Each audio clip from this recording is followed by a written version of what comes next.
everyone, welcome back to my channel. My name is Lauren and you are watching The Lauren Austin Show.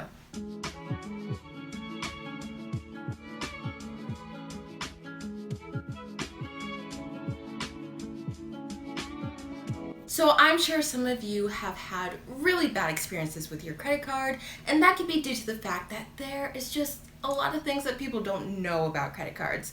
So if you are new to this financial journey, new to credit, new to credit cards, this video is for you.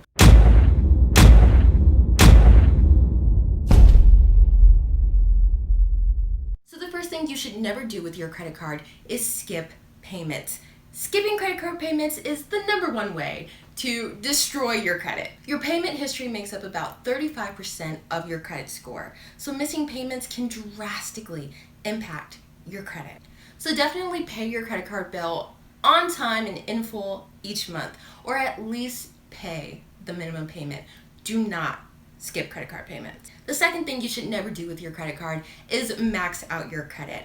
Maxing out your credit card through frivolous spending may be a struggle for less disciplined credit card holders. Your credit is like a power tool. Use it wisely and carefully, and it can help you do a lot, but use it incorrectly and it can be very destructive and damaging. The money you spend on your credit card is not your money. It is borrowed money that needs to be paid back on time. You do not want to max out your credit card. Ideally, you want to keep your credit utilization below 30%.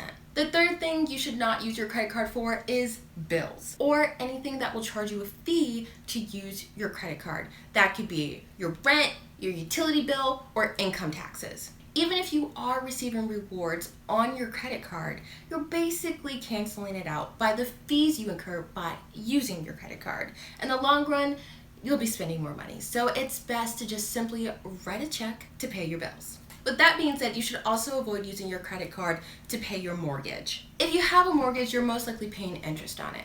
Actually, most mortgage companies do not allow people to use credit cards as a form of payment. So you'll probably end up using cash advances. A cash advance allows you to use your credit card to get a short-term cash loan at a bank or ATM.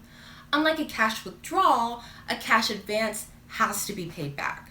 It's best to avoid needing cash advances to avoid extra spending on your credit card. Thank you so much for making it this far into the video. It is my hope that everyone uses their credit cards responsibly.